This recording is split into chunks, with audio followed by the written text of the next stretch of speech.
Hi everyone, welcome back to Earl Grey Books. I'm Ellie and today we're doing part 2 of my March book haul. Like part 1, most of these are from indie bookstores around Victoria, so I will link them below where possible. And yeah, I just want to throw it out there that I didn't have a video up on Wednesday because I've been feeling kind of out of it, so I apologize if I'm kind of spacey in this video. Yeah, I just, with everything going on, I think I think it's fair that a few of us are kind of feeling this way, but I know that if I don't distract myself that I will just make myself feel worse. So here we are.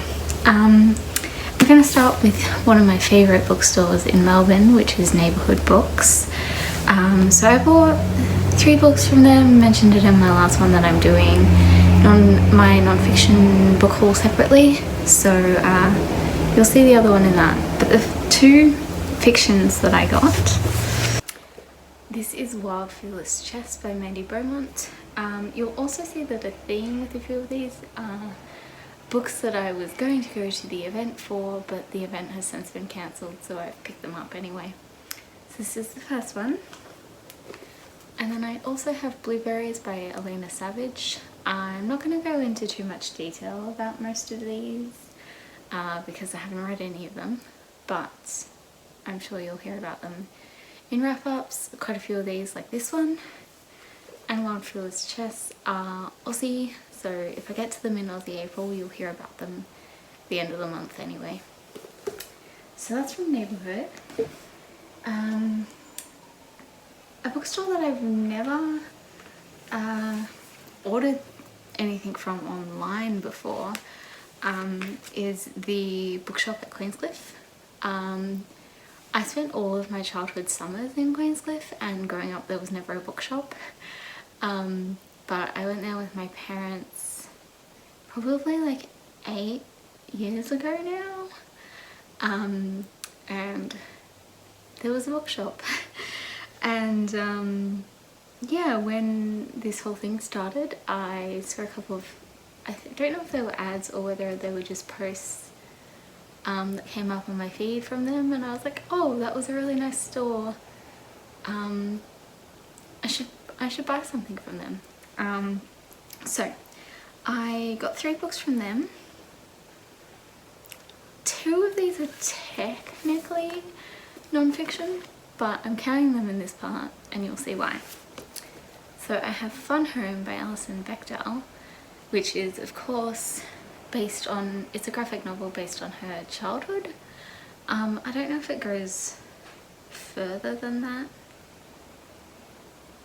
I don't know, but this one has been on my TBR for a really long time and I've just never seen it at like a reasonable price and not damaged. So yes, super excited to get to this one. And then I also bought another non-fiction graphic novel. So this is Red Rosa by Kate Evans. This is the graphic biography of Rosa Luxemburg. This one has also been on my TBR for a really long time. I'm not sure, I just opened to a sex scene because of course I did. I'm glad I didn't just open and show you guys that straight away. Yeah, I don't know how I'm going to feel about this one. I'm not sure about the art style, like, I don't know. Her face is just kind of weird. So, I'm hoping to pick this one up really soon because I bought a lot of books and I'm trying to keep that TBR down, so I need to be reading.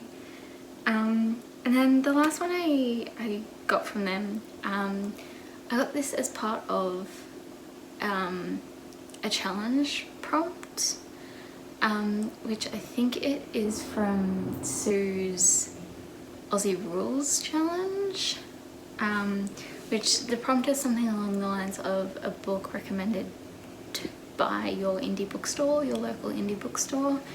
I don't really have a local indie. Like, I have a Dymocks, and that's my local. So I wanted to go for a shop that was a little bit different, and their website had a section of books they recommended.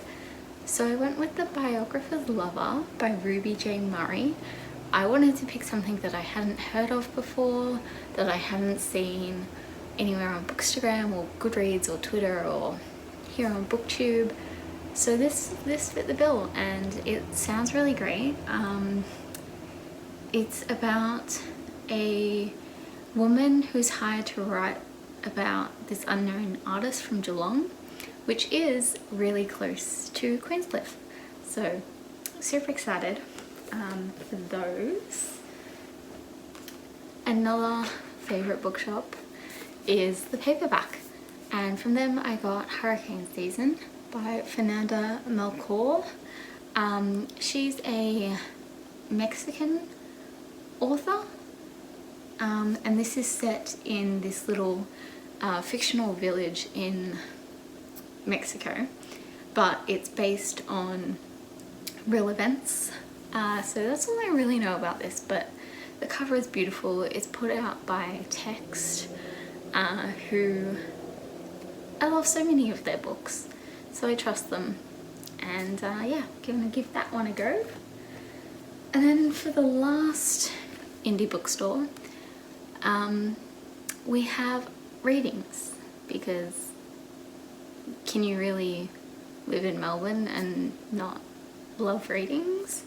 So I got 2 children's / YA books from them, because they always do them at like a good price, and they always have like a lot of stock.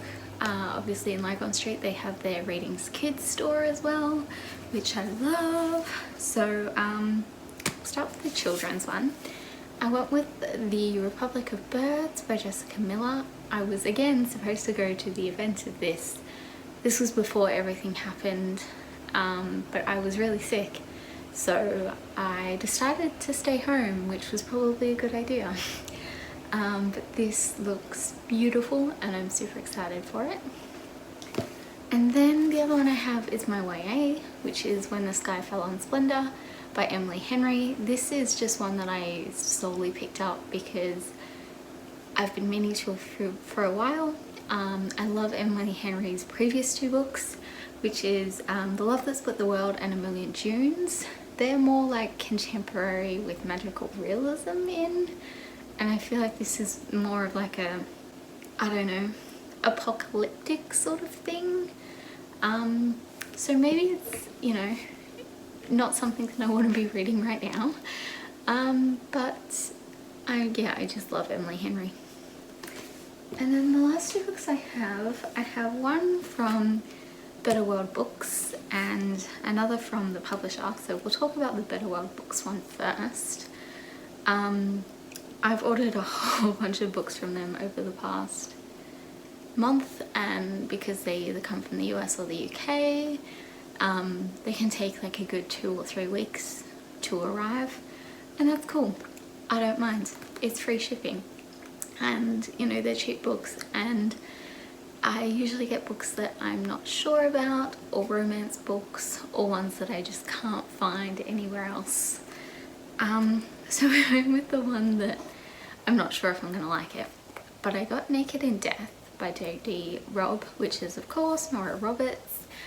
I bought this because one of my favorite booktubers, Books Like Whoa, talks about this series like all the time, and I was never really like interested in them, and then when I started watching her channel, I sort of was like, oh, maybe I'll read them one day, maybe I'll like borrow them from the library. And then with the libraries being closed, I thought, you know what, I think I paid like $7 for this or something, which is pretty good, honestly. And yeah, I'm gonna give it a go and we'll see how I feel about it. And then yes, book from publisher.